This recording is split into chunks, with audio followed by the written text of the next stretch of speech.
Nous sommes au cours 22. Nous allons voir l'étude d'une...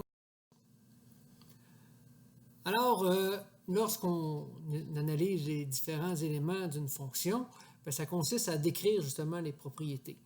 Et ce qu'on va étudier, les propriétés en question, vont être définies dans les tableaux que vous allez voir dans les pages suivantes. Vous allez voir, là, chacune des propriétés va être accompagnée d'un exemple qui se réfère à la fonction en question. Donc, voici une première fonction, si vous voulez, là, de façon purement théorique. Donc, on va commencer l'étude. Et on commence l'étude en parlant de ce qu'est l'ensemble de départ et l'ensemble d'arrivée. L'ensemble de départ, vous voyez là ici, j'ai fait une petite colonne, c'est pour vous aider à savoir, bon, quand je parle de l'ensemble de départ, est-ce que je me réfère par rapport à l'axe des X ou à l'axe des Y? Donc, pour l'ensemble de départ, c'est l'axe des X, pour l'ensemble d'arrivée, c'est l'axe des Y. Et l'ensemble de départ, c'est quoi? Ben, c'est tous les nombres qui sont disponibles pour ma fonction lorsque je suis par rapport à l'axe des X. Donc, pour un contexte qui est purement théorique, l'ensemble de départ, l'ensemble d'arrivée sera toujours la même chose. Ce sera toujours les réels. Je passe maintenant aux propriétés suivantes. Maintenant, nous avons le domaine et le codomaine. Le domaine, c'est quoi? Ben, c'est les nombres qui font partie de l'ensemble de départ, mais qui ont été choisis pour la fonction. Donc, si je regarde pour les x, bien, si je regarde la fonction, là, la fonction ici en reculant, là, ici, il n'y a pas un point qui... si j'avais eu un point ici, ça aurait voulu dire que la fonction débute puis elle ne se prolonge pas. Mais là, elle se prolonge. Donc, en x, je peux considérer que ça irait jusqu'à moins l'infini. Mais là, si j'avance, puis là, ça continue encore, donc ça va aller jusqu'à plus l'infini. Donc, forcément, le domaine pour l'ensemble, le domaine pour cette fonction ici sera les réels. Maintenant, pour le codomaine, regardez, le plus bas que je peux aller, c'est quoi? Ben ouais, ça s'en va jusqu'à moins l'infini. Mais le plus haut que je peux aller, c'est jusqu'ici. Ça ne va pas plus que 5. Donc, le codomaine, ça va être de moins l'infini, puis je vais aller jusqu'à 5. C'est ce que je vais écrire sous forme d'intervalle ici. Donc, de moins l'infini jusqu'à 5. Voilà. Passons maintenant aux propriétés suivantes. Maintenant, on va faire l'étude de la variation. L'étude de la variation, c'est l'étude de la croissance, décroissance et de la constance. Une façon de comprendre ce concept-là, c'est de s'imaginer que le graphique qu'on a ici, ce serait un graphique de la température extérieure, si vous voulez, en fonction du temps. Okay? Et là, croissance, c'est comme si je vous demandais de quelle heure à quelle heure, l'axe des X, ce serait le temps, puis l'axe des Y, la température. Donc, de quelle heure à quelle heure la température a augmenté. Ça, c'est pour la croissance. Donc, si vous regardez, là, de moins l'infini jusqu'à moins 13, ça augmente, moins 12, ça continue à augmenter, moins 11, moins 10, et là, on atteint un plateau. La croissance va continuer tant que je n'ai pas commencé à descendre. Donc, ça va être croissant jusqu'à temps que mon X arrive à moins 8. À partir de moins 8, là, ça commence à descendre. Donc, c'est croissant de moins 15 jusqu'à moins 8. Donc, on voit de moins 15 jusqu'à moins 8. Et il y a un autre endroit aussi où c'est croissant. Regardez, là, ici, ça descend, ça descend, ça descend. Et hop, à partir d'ici, ça va commencer à monter. Donc, ça, il est quelle heure quand ça commence à monter? Ah, ici, il est à moins 2. Donc, de moins 2... jusqu'à 4, ça augmente, ça augmente, ça augmente, puis à partir de 4 heures, ça commence à descendre. Donc, mon intervalle de croissance, je vais écrire que c'est de moins l'infini à moins 8, union de moins 2 à 4. Donc, c'est ce qu'on voit ici, de moins l'infini jusqu'à moins 8. Le U comme ça veut dire union de moins 2 à 4. Bon, pour moins l'infini, ici, vous avez le choix. Soit vous allez mettre un crochet ouvert ou pas de crochet, mais jamais un crochet fermé parce que moins l'infini, on ne peut pas l'atteindre. Maintenant, pour la décroissance, le même principe, mais là, on va regarder quand est-ce que ça diminue. Et il faut se rappeler aussi, là, quand on a un plateau, le plateau va faire en même temps partie de la croissance et de la décroissance. Donc, si vous regardez, ça va être décroissant, mais regardez, c'est à partir de moins 10 ici. Le plateau là, fait partie de la décroissance. Donc, de moins 10, moins 9, moins 8, moins 7, moins 6, ça descend, ça descend, ça descend, ça descend, ça descend, jusqu'à temps que je sois rendu à moins 2. Ah, à moins 2, ça va arrêter de descendre, ça remonte. Donc, j'arrête. Donc, de moins 10 à moins 2, quand X va de moins 10 à moins 2, mon graphique est en train de descendre. Quel autre endroit il va descendre? Ben, oups, à partir de 4. Ah ouais, 4, 5, 6, 7, 8, 9, 10, jusqu'à plus l'infini, mon graphique est en train de descendre. Donc, c'est l'autre partie du graphique qui est en train de descendre. Donc, il faut que je réponde par rapport à l'axe X. Donc, quels sont les intervalles de décroissance? De moins 10 à moins 2. De moins 10 à moins 2. Union de 4 à plus l'infini. Encore une fois, moi, j'ai choisi de ne pas mettre de crochet, c'est correct. Ou vous mettez un crochet ouvert, un ou l'autre, c'est correct. Maintenant, la constante, c'est quand on a un plateau. Bon, ça, c'est facile à identifier. De quelle heure à quelle heure j'ai eu un plateau? Il est ici, de moins 10 à moins 8. Donc, c'est ce que je vais écrire ici, de moins 10 à moins 8. Passons maintenant à une autre propriété. Le signe, quand on dit qu'on fait l'étude du signe, c'est lorsqu'on va poser la question si la fonction est positive ou négative. Donc, encore une fois, pour pouvoir bien comprendre ça, je prends le même exemple de température. Okay? Et cette fois-ci, c'est comme si je vous posais la question, de quelle heure à quelle heure, positif, la température est chaude, c'est-à-dire au-dessus de 0 degré. Puis de quelle heure à quelle heure, la température était négative, en bas de 0 degré. Donc, regardez, positif. De quelle heure? C'est à moins 15, quand c'était moins 14 heures, c'était dans le négatif, faisait froid. Moins 13, faisait froid. Oh! À partir de moins 12, commence à se réchauffer. Donc, de moins 12, moins 11, moins 10, il fait chaud, il fait chaud, il fait chaud, jusqu'à moins 6. Donc, premier intervalle positif, c'est de moins 12 à moins 6. Puis après ça, oups, OK, il fait froid, il fait froid, il fait froid, il fait froid. Puis après ça, à partir de 2 jusqu'à 6, il a fait chaud. Donc, ce sont mes deux intervalles positifs. Donc, c'est ce que je vais écrire ici. X va de moins 12 à moins 6, union, de 2 à 6. Puis négatif, ben, ça va être les autres parties. Donc, si vous voyez ici, de moins l'infini jusqu'à moins 12, la température était basse. Après ça, de moins 6 heures jusqu'à 2 heures, la température était basse. Donc, la fonction était négative. Puis même chose pour le dernier intervalle, quand x vaut 6, 7, 8, 9, 10, 11, 12, jusqu'à plus infini, la fonction est toujours négative. Donc là, je vais avoir trois intervalles. Donc, je vais dire de moins l'infini jusqu'à moins 12, union de moins 6 à 2 et union de 6 à l'infini. Les gens vont pouvoir me poser la question, moins 12, est-tu positif ou négatif? Bien, il est les deux. C'est pour ça qu'il va être inclus dans le positif, vous voyez, crochet inclus, puis il est inclus dans le négatif, crochet inclus aussi.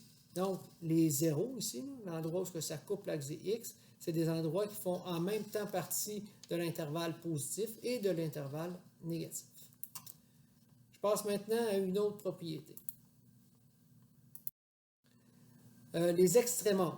Les extrémums, c'est lorsqu'on parle du maximum et des minimums. Puis il y a deux types de maximum et de minimum. On les appelle soit les extrémums absolus ou relatifs. Lorsqu'on parle d'un maximum absolu, c'est facile, c'est la partie la plus facile, c'est, bon, quelle est la plus grande valeur de y? Quelle est la plus haute valeur de y que j'ai atteint avec cette fonction-là? Donc ici, la plus haute valeur de y a été vis-à-vis ici, donc 5. Donc la plus haute valeur, c'est 5, donc le maximum absolu sera 5. Le minimum absolu, même principe, mais le plus bas possible. Et là, le plus bas possible, ben là, on voit que ça va jusqu'à moins l'infini.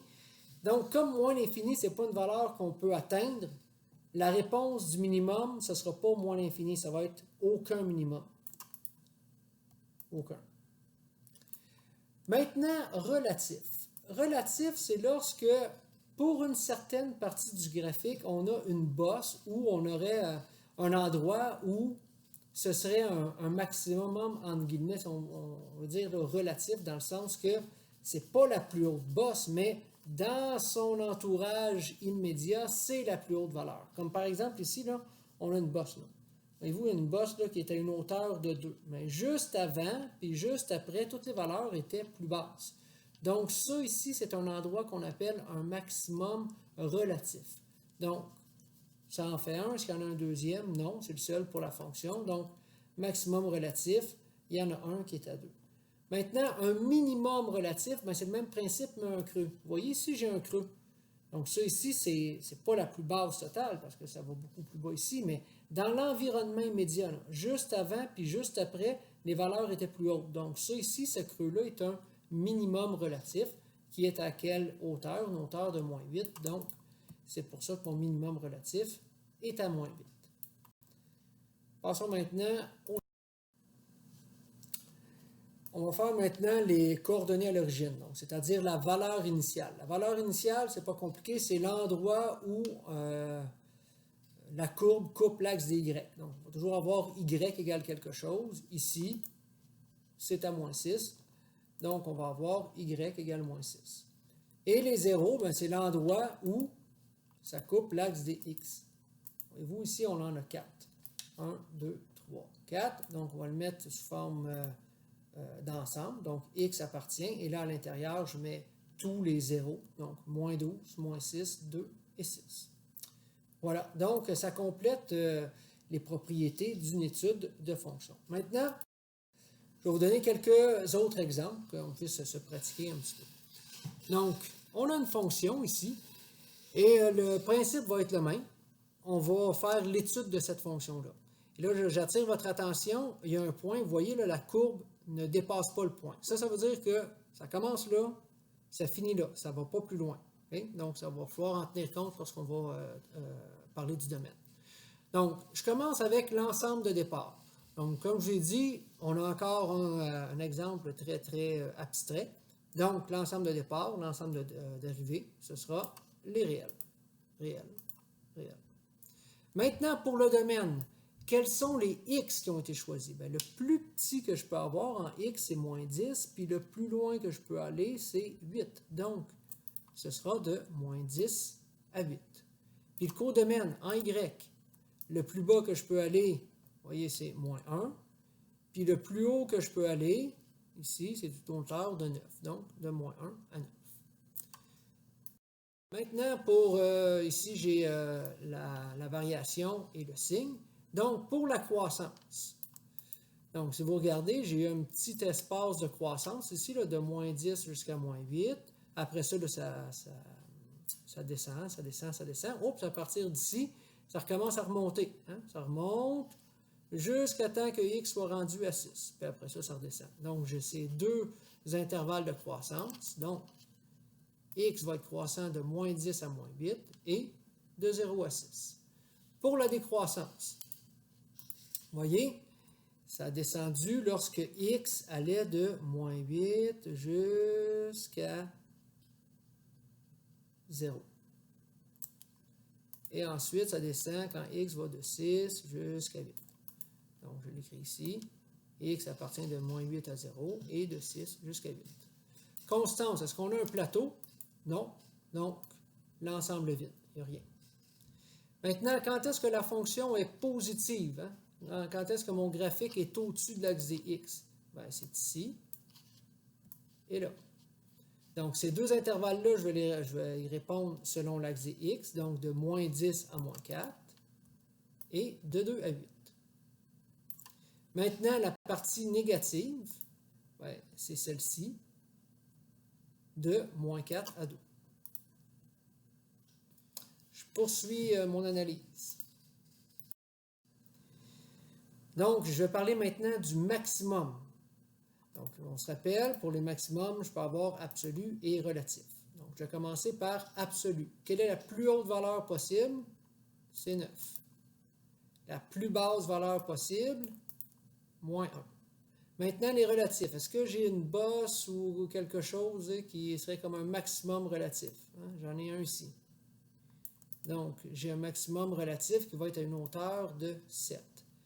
Puis des minimums relatifs, ben, j'en ai un ici. Ici, dans son coin, c'est lui qui est le plus bas. Puis j'en ai un deuxième, ici, qui est le plus bas. Bon, je peux en avoir deux, je peux en avoir trois, je peux en avoir plein des maximums et des minimums relatifs. Donc, minimum relatif, j'en ai deux. Un qui est à une hauteur de 4, puis l'autre qui est à une hauteur de 8. Maintenant, la valeur initiale. La valeur initiale est ici, c'est à moins 1. Puis les zéros, ben, j'en ai un ici, puis un là, donc moins 4 et 2. Voilà pour l'exemple 1. Maintenant, un deuxième exemple. Alors, bon, ici, on va prendre un nom peu importe qui, disons Aline, qui souhaite se trouver un deuxième emploi pour arrondir ses fins de mois. Et ses aptitudes sociales l'amènent naturellement vers un emploi auprès du public, vendeuse chez le château, eh oui. Et on lui offre un salaire de base de 300 $ par semaine, en plus de 10% de ses ventes. De plus, là c'est une contrainte qui est un peu spéciale, là, elle sait qu'elle peut vendre pour un maximum de 2000 $. Bon, c'est rare que dans un magasin, on demande à la vendeuse, une fois que tu as vendu pour 2000, t'arrêtes de vendre, mais disons que pour le problème, ça existe. Okay? Donc, ici, ce qu'on demande de faire, c'est de tracer le graphique et ensuite de faire l'étude. Donc, on va commencer par tracer le graphique et pour y arriver, ben, on va commencer par identifier nos axes. Hein? Donc, en Y, ce sera le salaire qu'elle gagne en une semaine. Et puis, X, ce sera ses ventes. J'ai gradué mes axes ici. J'ai fait des bons de 100 en X, puis des bons de 25 en Y. Ensuite, bon, j'ai identifié ce que X représentait. Même chose pour F de X, hein, ou Y, c'est la même chose. Donc, ça, le salaire total par semaine. Et la règle va être du type Y est égal à AX plus B. Et là, on voit que le salaire de base, hein, c'est comme ma valeur initiale, ça va être mon B, c'est mon 300. Puis mon taux de variation, ben, c'est le 10%. Parce que ce que je vais faire avec mes ventes, ben, les ventes, je vais les multiplier par 10% pour avoir mon salaire, si vous voulez, une partie de mon salaire, plus le 300. Donc, ma règle sera quoi? F de X est égal à 10%, donc qui est 0,1 fois ce que je vais avoir vendu comme vêtement, plus mon 300 $ de base, ce que je vais avoir, peu importe que je vende ou pas. Ben, en fait, que Aline vende ou pas. Donc, j'ai ma règle. Maintenant, pour tracer le graphique, je vais utiliser ici la technique de la table de valeurs. Donc, je vais me faire une table de valeurs, X, F de X. Et pour X, je vais me prendre trois valeurs. Je vais me prendre 0. Et puis là, je vais me prendre 0, je vais prendre 1000. 1000, puis après ça, je vais prendre 2000. Pourquoi 2000? Parce que c'est le maximum. Donc, j'ai comme le minimum qui est à 0, puis le maximum, puis une valeur entre les deux pour tracer, ça va être bien. Donc, si x vaut 0, pour trouver f de x vaut combien? Bien, je vais remplacer x par 0 dans la règle. Et donc, si vous remplacez, bon, ça se fait mentalement, 0,1 fois 0, ça fait 0, plus 300, ça fait 300. Donc, ça, un premier point qui est placé. Maintenant, si x vaut 1000, je remplace x par 1000 ici, et ça me donne 400. Donc, j'ai le point 4000,400 qui va être placé ici. 1000, j'ai dit 4000, mais c'est 1000,400. Maintenant, le troisième point, 2000. Puis si on remplace x par 2000 dans l'équation ici, ça va me donner 500. Donc, le troisième point, 2000,500. Donc, j'ai mes 3 points, je peux tracer la droite. Et là, c'est important, la droite, elle ne doit pas dépasser ici, ni de l'autre côté. Parce que je ne peux pas vendre moins de 0. Je ne vais pas donner de l'argent à quelqu'un pour qu'il achète un morceau de linge. Puis, dans le problème, on dit après 2000, tu ne peux plus vendre. C'est un peu bizarre, mais c'est ça les conditions. Donc, c'est important, la droite a vraiment un début et une fin. C'est pour ça qu'on met un point ici, on met un point là. Donc, le graphique est tracé. Maintenant, on va pouvoir en faire l'étude complète. Donc, j'ai le graphique ici. Donc, commençons l'étude. Je vais commencer par l'ensemble de départ et l'ensemble d'arrivée. Et là, vous voyez, l'ensemble, là, on est dans un problème écrit. Donc, pour l'ensemble de départ, allez voir les unités de l'axe dx. C'est quoi? Ce sont des dollars. Donc, des dollars, est-ce que ça se peut un nombre de dollars négatif? Ben, pas vraiment. Donc, les nombres que je pourrais prendre pour des dollars, ben, c'est tous les nombres réels qui sont positifs. Donc, l'ensemble de départ, ce ne sera pas tous les réels, parce que les nombres négatifs, je ne peux pas les prendre. Donc, une façon de l'écrire, c'est ceci. Les réels, un petit plus pour dire positif, et ça me prend les unités parce que là, je suis dans un problème écrit. Dollars. L'ensemble d'arrivée, même principe. Allez regarder, c'est quoi les unités? Encore des dollars. Donc, ça ne peut pas être les réels au complet, ça va être les réels positifs. Dollars. Bon, pour les dollars, ici, là, je pourrais toujours être un peu flexible dans le sens que quelqu'un pourrait me dire, ouais, mais des dollars, ça se peut, tu pourrais avoir une dette, ouais, mais ça serait un peu tiré par les cheveux, là, mais c'est... disons que je pourrais être un peu flexible. Bon, maintenant, pour le domaine. Regardez le domaine. Le domaine, c'est les valeurs de x qui ont été choisies. Donc, le plus petit x, c'est quoi? C'est 0. Et le plus loin que je peux aller, c'est 2000. Donc, ça va être de 0 à 2000. Pour le codomaine, de 300, et le plus haut qu'on peut aller, on l'a calculé tantôt, c'était 500. Donc, de 300 à 500. Et n'oubliez pas les unités, parce que là, on est dans un problème écrit, il y a des unités. Maintenant, la croissance. Oh, ben là, si vous regardez, c'est toujours croissant. Donc, sur le domaine, donc de 0 à 2000. Décroissant, jamais. Donc, on va mettre l'ensemble vide. Constant, est-ce qu'il y a un plateau? Non, pas de plateau. Positif, ben, c'est toujours positif, donc de 0 à 2000. Négatif, c'est jamais négatif. Donc, l'ensemble vide. Ensuite, les extrémums. C'est quoi la plus haute valeur que je peux avoir? Hein, ici, c'est... j'ai oublié de vous parler absolu relatif, oui, on va le séparer. Donc, le maximum absolu, 500 $. Le minimum absolu le plus bas qu'on peut avoir, c'est 300 $. Puis des relatifs, ben, il n'y en a pas. Il n'y a pas de petite bosse, de petit creux à quelque part, ou quelque chose du genre. Donc, ensemble vide, ensemble vide. La valeur initiale, elle est ici, c'est 300 $. Puis les zéros, ben, il n'y en a pas. Ensemble vide. Donc, voilà pour cet exemple. Maintenant, l'exemple 3.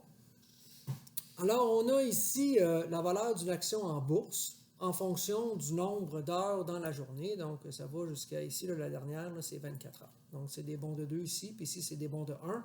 Attention, les unités K$ pour kilo-dollar pour milliers de dollars. Okay? Donc, maintenant, on nous demande de faire l'étude de la fonction. C'est ce qu'on va faire. Donc, l'ensemble de départ. Allez voir, c'est quoi les unités? Des heures. Est-ce que ça se peut un nombre négatif d'heures? Non, je ne suis même pas négociable. Donc, c'est absolument les réels positifs avec les unités heures. L'ensemble d'arrivées, bon, encore la valeur d'une action, là, ça ne peut pas être négatif, là, donc réel positif de l'heure. Pour le domaine, regardez, quels sont les x qui ont été choisis de 0 jusqu'à 24, puis ça ne va pas plus loin. Donc, de 0 à 24 heures. Codomaine, le plus bas, c'est 0, jusqu'au plus haut, 1, 2, 3, 4, 5, 6,5. Donc, de 0 à 6,5 kg$. Maintenant, l'étude de la croissance des croissances constantes, ce qu'on appelle aussi la variation. Donc, quand est-ce que c'est croissant? Bien, vous voyez, de 2, 4, 6, là, toute cette partie-là, c'était croissant, plus cette petite partie-là. Donc, de 0 à 6, cette partie-là, c'est croissant. Après ça, ça s'est mis à descendre. Puis après ça, vers la fin, là, ici, les deux derniers, là, de 22 à 24, ça a commencé à augmenter. C'est pour ça que j'ai l'union 22 à 24. Décroissant, mais ça va être d'ici. Donc, de 6 jusqu'à 22. Donc, de 6 à 22 heures. Constante, c'est un plateau. Je n'ai pas de plateau, donc ensemble vide. Quand est-ce que la fonction est positive? Bien, tout le temps positive. Donc, de 0 à 24 heures. Quand est-ce qu'elle est négative? Oh, attention, il y a une petite attrape. Là. À 22 heures pile, est à 0. 0, c'est en même temps positif puis négatif. Donc, elle va être négative, même pas sur un intervalle. Là. Vous mettez ça entre accolades, puis c'est à 22 pile. Donc, c'est vraiment un cas particulier, celui-là. Maintenant, pour les extrémums, donc on a toujours absolu et relatif. Pour le maximum absolu, c'est la plus haute donnée, donc 6,5 kg$. Le plus bas possible, c'était 0 kg$. Puis des relatifs, ben là, on en a. On a un maximum relatif là, qui serait ici. Hein, j'ai comme ici, là, dans son coin, c'est lui qui est le plus haut. Il est à une hauteur de 2. Donc 2 kg$. Et j'ai un minimum relatif ici, dans son coin à lui. Là, lui, c'est lui qui est le plus bas. Puis il est à une hauteur de 2,5. Donc 2,5 kg$ pour le minimum relatif. Maintenant, la valeur initiale, elle est à 2,5. Et les zéros, il y en a un. Et il est à 22 heures. Alors, voilà. C'est tout pour le cours. Merci de votre attention et à la prochaine.